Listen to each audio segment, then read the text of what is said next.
des nouveaux bureaux de vote. Reportage Makeme Donzo.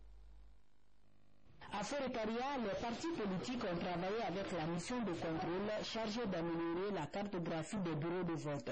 Ici, la CENI, l'opposition et la mouvance ont revu le découpage électoral en intégrant les localités omises. L'amélioration de la cartographie, je crois que c'est fait maintenant. Nous sommes maintenant à la 7e sous-préfecture qui s'est présentée devant nous. Il ne reste que 3 sous-préfectures. Le reste, en tout cas, tout ce qui s'est passé, pour le moment, la correction se passe très bien. De nouveaux bureaux de vote proches des électeurs ont été créés. On a créé de nouveaux bureaux parce que quand nous prenons exemple, par exemple, c'est à Koutoumania, ici, dans Forêt-Caria, derrière le fleuve, il y a des villages qui se trouvent là-bas. Au moment des élections, ils ont des problèmes pour venir à Forêt-Caria. Donc on a constaté qu'il y a eu tiraillement entre les partis politiques et le quartier. Immédiatement, on était obligé de faire un déplacement, partir voir les localités, voir effectivement s'il faut créer. On a cherché à kilométrer d'abord entre Forêt-Caria et le village. On a vu que c'est 8 km. Donc on peut créer un bureau de vote. C'est ainsi qu'on a essayé de tourner dans les secteurs-là pour pouvoir rencontrer les citoyens. Et ils étaient très heureux. Ils disent que vraiment c'est bon, ça leur permettra de voter, de venir voter librement, sans problème. Cette mission de contrôle permet à la Commission électorale nationale indépendante d'intégrer les demandes d'amélioration de la cartographie électorale exprimées par les acteurs locaux. La Société des eaux de Guinée récompense ses travailleurs et améliore également leur performance, une manière d'encourager la production et améliorer la desserte, une mission que le chef de l'État appuie par la mise à la disposition de la SEG près d'une vingtaine de groupes électrogènes. Reportage Nabi Kamara. Donner de l'eau de qualité et en quantité suffisante aux populations urbaines du pays. C'est la mission sacrée que l'État a confiée à la SEG. Elle a distribué une centaine de motos aux agents des zones de l'intérieur et agents de production et de traitement de l'eau pour les rendre plus promptes pendant leurs interventions sur le terrain. Des actes d'encouragement confortés davantage par l'appui personnel du chef de l'État à la Société des eaux de Guinée par la mise à disposition de plusieurs groupes électrogènes pour combler le déficit d'électricité. Il y a 500 motos que nous avons achetées pour tous les agents de zone de Conakry et de l'intérieur du pays pour être plus prompts pendant les interventions pour lesquelles ils sont détachés dans ces différents sites de production. Au-delà de ces motos, vous avez les 4 groupes électrogènes que vous voyez ici. Ces 4 groupes complètent à 16 le nombre total de groupes que le chef de l'État, le professeur Alpha Condé, a bien voulu mettre à notre disposition pour la plupart des sites de production. Nous estimons que ces camarades qui sont là dévoués et feront de sorte que on ne peut pas donner l'eau à toute la population cette année, mais que la population sente que nous sommes en train de travailler et que ça s'améliore. La réalisation du 4e projet eau de la ville de Conakry figure en bonne place dans le programme de la SEG cette année. La gestion des intrants agricoles achetés par le gouvernement et mise à la disposition des paysans est actuellement auditée.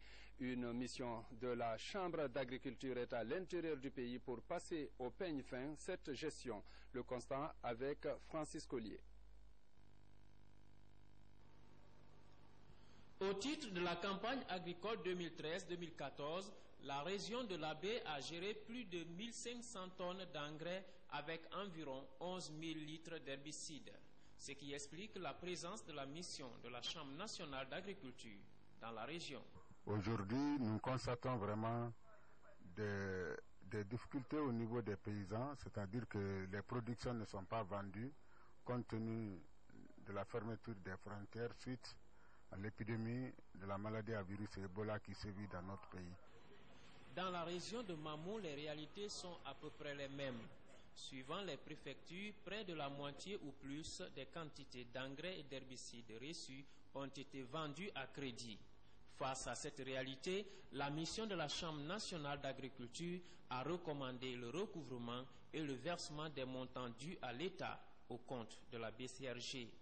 Cette mission permet de connaître les besoins des préfectures en intrants agricoles et de corriger les problèmes dans la gestion des stocks reçus. Célébration en Guinée de la Journée internationale des douanes à Conakry. Les soldats de l'économie, les partenaires commerciaux, mais aussi tous les corps militaires et paramilitaires impliqués dans la gestion des frontières étaient tous mobilisés. Objectif, partager avec eux les défis à relever dans la perspective du slogan « Gestion coordonnée des frontières égale une démarche participative pour tous les acteurs concernés ». Le point avec Sékou Fernand Koroma. Cette célébration se tient dans un contexte économique particulièrement difficile.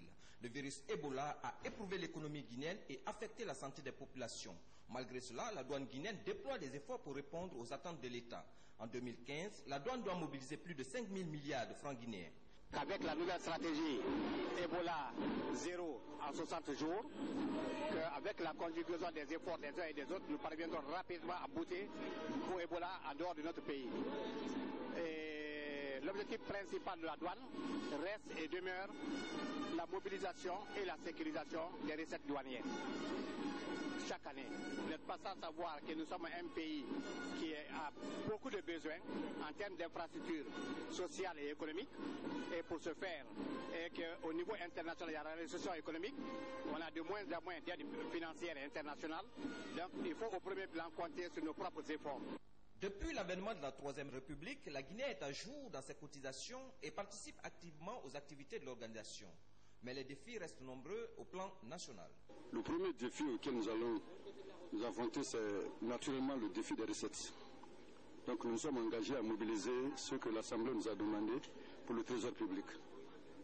Le deuxième défi, vous avez suivi tout à l'heure, le thème de la Journée internationale des douanes, c'est la gestion coordonnée des frontières. Nous allons faire en sorte que ce slogan soit une réalité.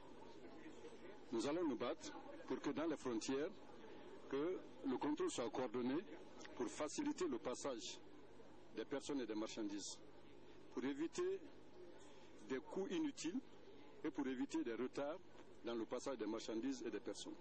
Les anciens directeurs généraux des douanes se félicitent de la mise en place d'un cadre juridique, des technologies de la communication et du développement de certaines infrastructures. On peut placer sous le thème d'un remerciement ou d'un encouragement des services de douane à travers cette journée dans leur délicat combat de lutte contre la fraude à tout point de vue et aussi et surtout dans leur combat quotidien pour la mobilisation des recettes. Pour une gestion coordonnée des frontières, l'implication des autorités en charge des frontières est nécessaire.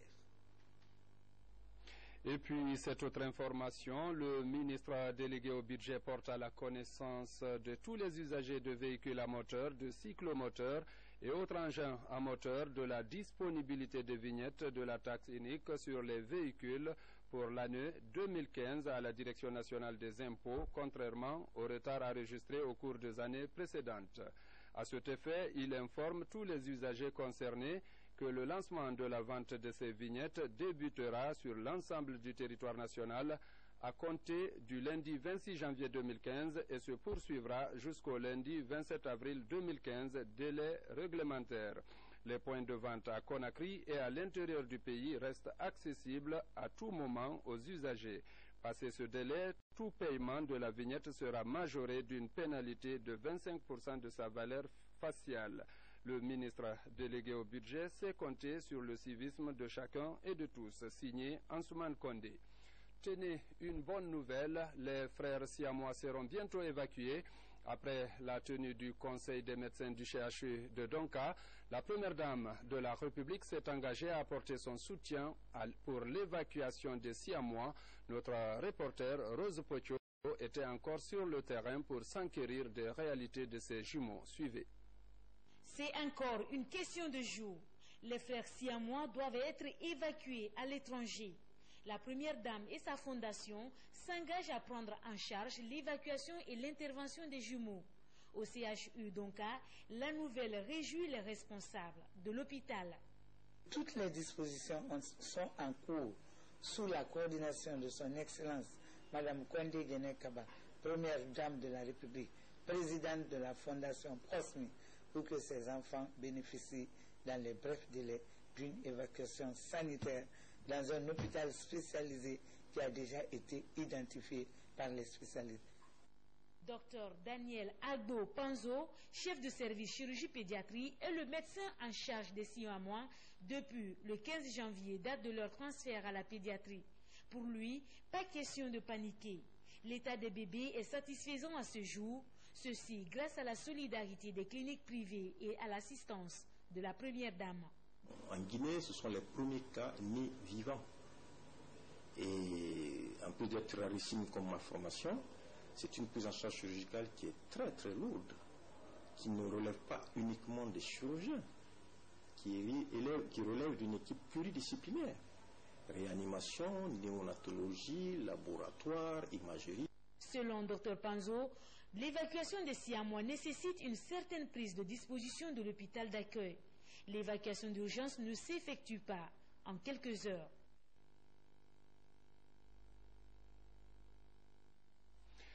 Sur le plan économique toujours, l'épidémie d'Ebola qui frappe notre pays affecte plusieurs secteurs d'activité. Les secteurs touristiques et hôteliers connaissent de nos jours une baisse énorme de leur chiffre d'affaires à cause de cette épidémie.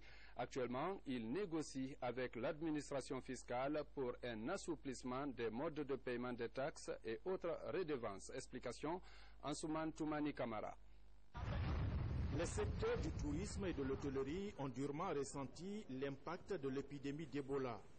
Avec la perturbation de la desserte aérienne, la destination Guinée a pris de sérieux coups et à l'inverse, trop de restrictions dans l'obtention des visas vers l'Occident. Conséquence, la chute drastique des chiffres d'affaires des hôtels, restaurants, agences de voyage et sites touristiques. D'où cette démarche citoyenne des différents acteurs de ce secteur vers la Direction nationale des impôts.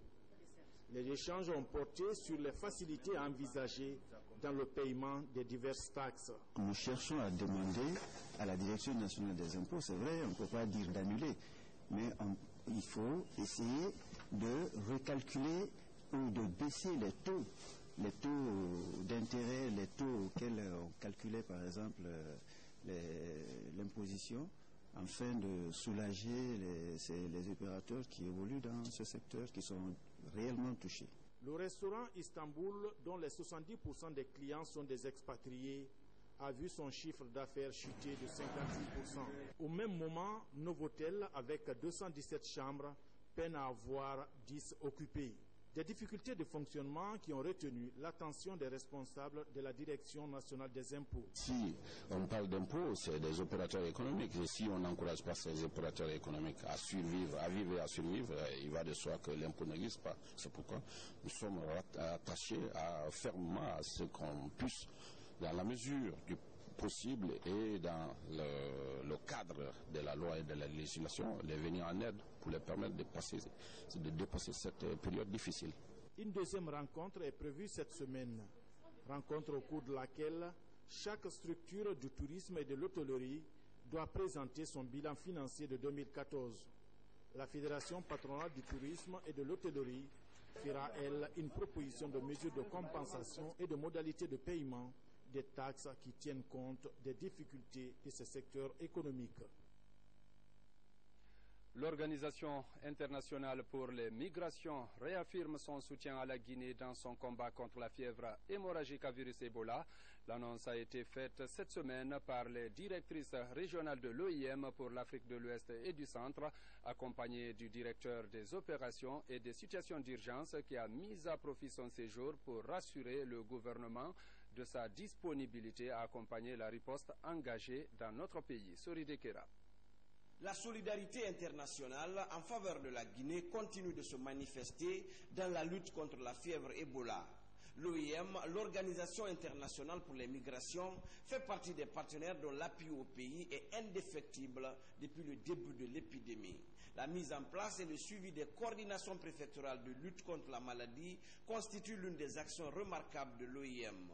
Cette rencontre entre l'institution et la coordination nationale vise à consolider cet appui tout en ouvrant d'autres brèches d'assistance à la Guinée. Notre équipe nationale, mon collègue ici, le chef de mission à Conakry, travaille tous les jours avec les autorités, avec le ministère de la Santé, avec le coordonnateur pour la lutte contre l'Ebola. Et nous sommes prêts à continuer dans cette lutte avec les autorités et pour fêter bientôt, un jour qui sera bientôt la fin de cette épidémie. Au cours des entretiens, l'accent a été également mis sur le renforcement des dispositifs sanitaires dans les postes frontaliers, notamment avec le Libéria et la Sierra Leone. Ils sont en train de renforcer les capacités de nos structures en matière d'équipement, en matière de formation pour une meilleure gestion des données et d'avoir des équipements appropriés. Et en plus, on a sollicité leur intervention dans le cadre de la mobilisation sociale, principalement au niveau des communautés. Et ils auront aussi à intervenir dans le domaine des points d'entrée de la gestion des mouvements de population le long de nos frontières. L'Organisation internationale pour les migrations est disposée à accompagner la Guinée dans sa campagne Zéro Ebola en 60 jours. À ce jour, 18 coordinations préfectorales bénéficient des actions de l'OIM en Guinée. La mobilisation internationale aux côtés de la Guinée ne faiblit pas. Le chef de la mission des Nations Unies contre le virus Ebola en tournée d'évaluation à l'intérieur du pays a constaté le recul de l'épidémie.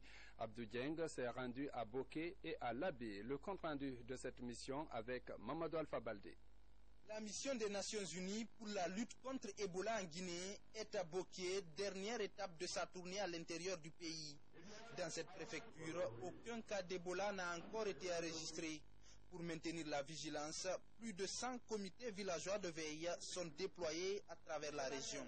Très tôt, nous avons compris qu'il fallait l'implication effective de toute la communauté, de tous les responsables de Boké. C'est ce qui fut fait. Nous avons mis un comité préfectoral qui a embrassé tous les secteurs, c'est-à-dire multisectoriels. Tous les services se sont vus représentés. Nous sommes allés vers les leaders religieux. Nous sommes allés vers les chefs de communes.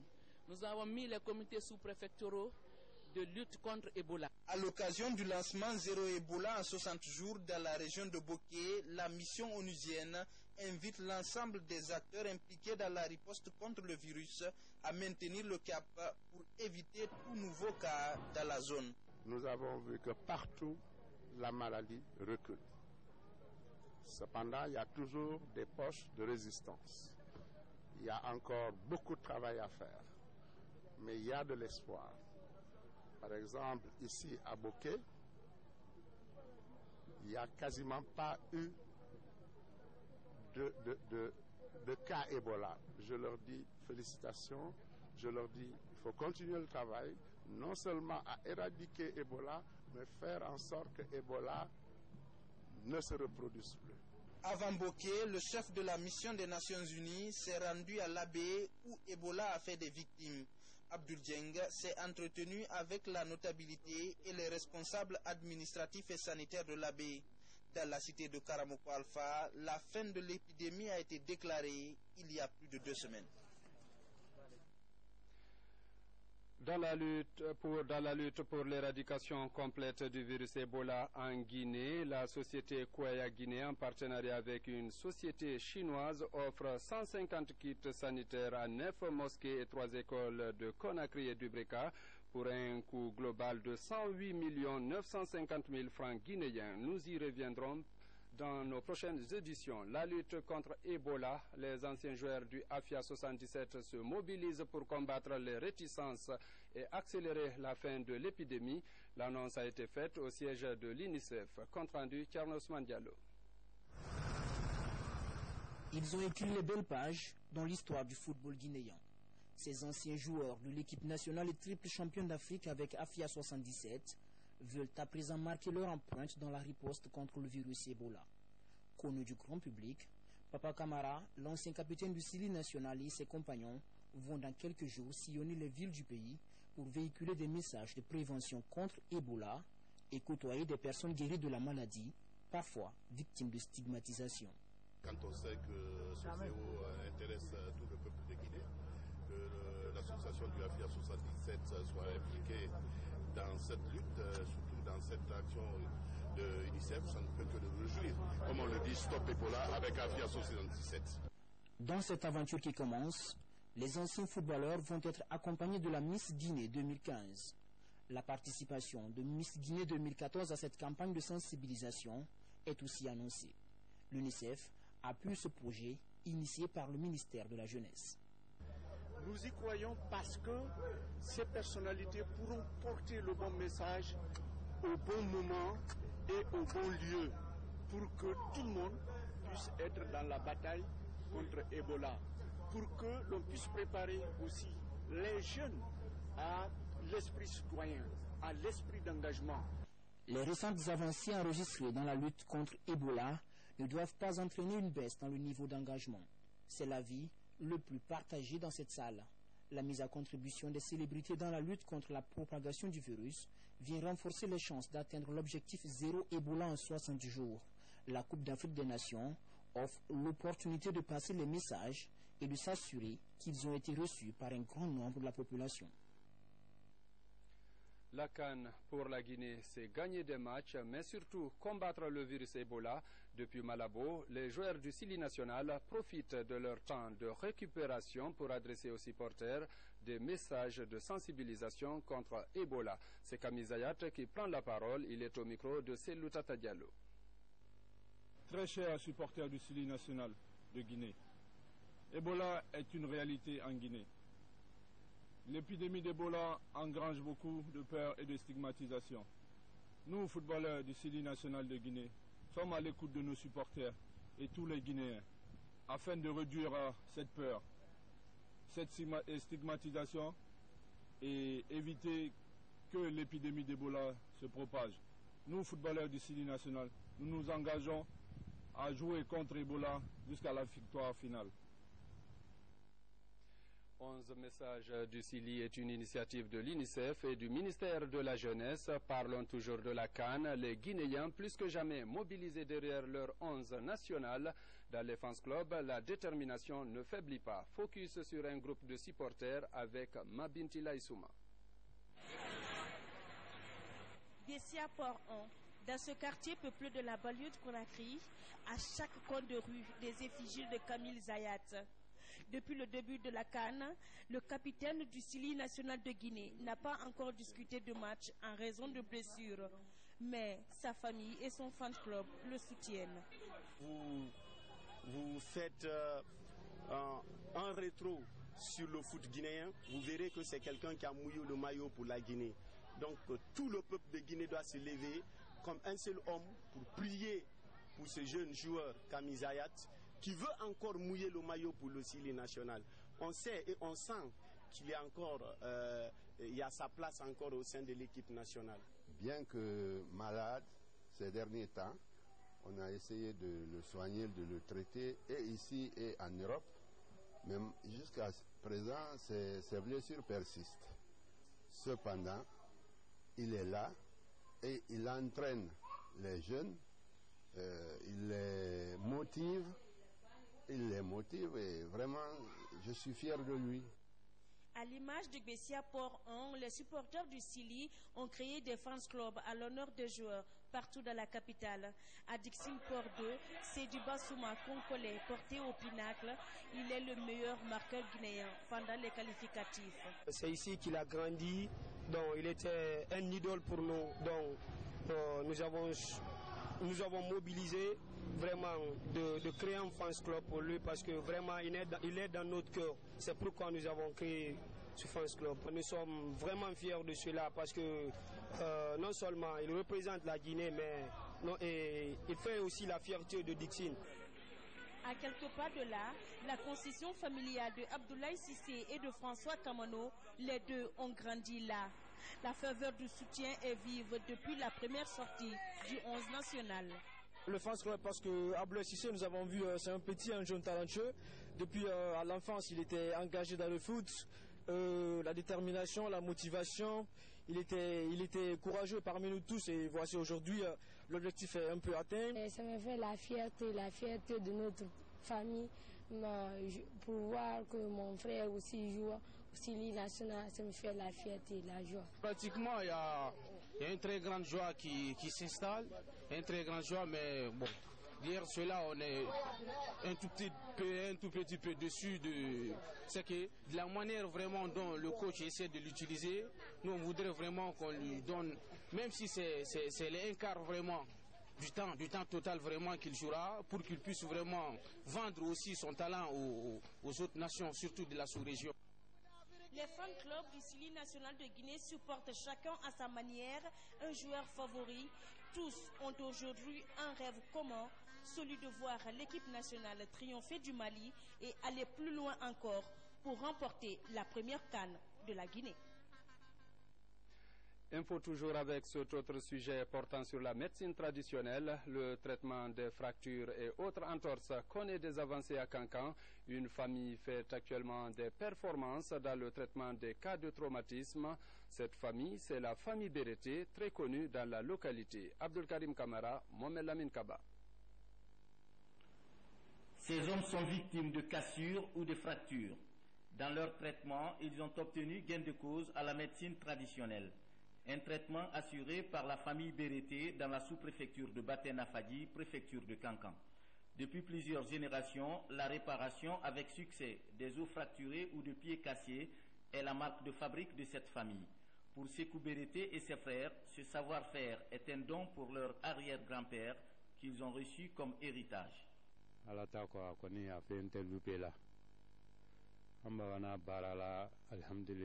Depuis que notre famille a commencé ce travail, Dieu merci, nous avons toujours réussi à soulager les malades.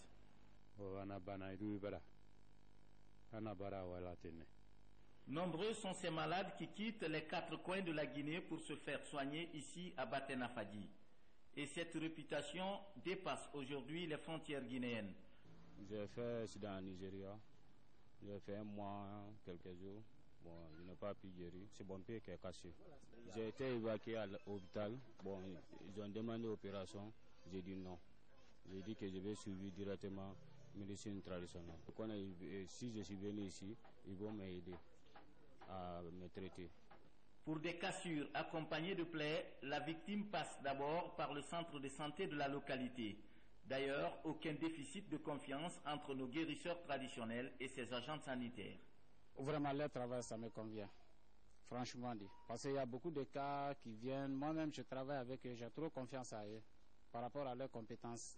Chaque année, la famille Bérété de Baténa-Fadi reçoit plus de 300 personnes victimes de cassures ou de fractures. Pour l'hébergement de ces malades, ce sont les autorités locales qui viennent en aide. Environnement, promouvoir la lutte contre la déforestation. Des initiatives sont actuellement vulgarisées dans notre pays pour sauver notre écosystème. Parmi ces mesures, il y a la conception d'un cuiseur. Vous allez le voir, il consomme moins de bois. La présentation de cet outil avec Abdoulaye Diallo. Communément appelé dans la langue Soussou, Guinée-Mali, le cuiseur à bois est conçu pour soutenir les femmes dans leur ménage. Comparativement au foyer traditionnel, cet instrument consomme moins de bois combustible. En découvrant ce cuiseur pour la première fois, Hadjama Sampil trouve un avantage salutaire. Oui, ce qu'on avait l'habitude de consommer, c'est le charbon et le bois, mais avec ça, là, ça peut nous faire réduire la consommation du charbon comme le bois aussi. Plusieurs autres femmes s'en intéressent. C'est le cas de celles-ci qui sont venues des 5 communes de la capitale pour apprécier l'innovation. Pour les initiateurs, l'objectif est non seulement réduire la souffrance dans les foyers, mais surtout participer à la protection de l'environnement. 80% des ménages utilisent le combustible bois comme source d'énergie. Donc si on a un équipement de cuisson qui permet de réduire de 50% la quantité de bois consommé, là ça nous permet aussi de réduire la pression sur la forêt et aussi lutter contre le réchauffement climatique. Il coûte à la production jusqu'à 210 000, mais avec nos partenaires, nous avons pu obtenir une subvention qui couvre jusqu'à 135 000. Donc le prix de revient aux bénéficiaires est à 75 000. Mais pour ces 75 000 là, vu la conjoncture actuellement, c'est un peu difficile pour le bénéficiaire direct de s'approprier d'un cuiseur. Donc c'est un peu là notre difficulté. Les cuiseurs à bois sont produits et diffusés en Basse-Guinée dans le cadre d'une coopération entre ONG françaises et guinéennes. Ils sont commercialisés par des femmes vulgarisatrices identifiées dans les points de vente créés au niveau des communes urbaines et rurales de la Basse-Côte. Et puis sur le plan diplomatique, l'ambassadeur extraordinaire et plénipotentiaire de la République de Guinée avec résidence à Accra au Ghana a présenté récemment ses lettres de créance au président de la République au Togo, son Excellence M. Faure Essozimna Gnassingbé. À cette occasion, le diplomate guinéen et le président togolais ont discuté des questions liées à la dynamisation et au renforcement des relations d'amitié et de coopération fraternelle existant entre nos deux pays.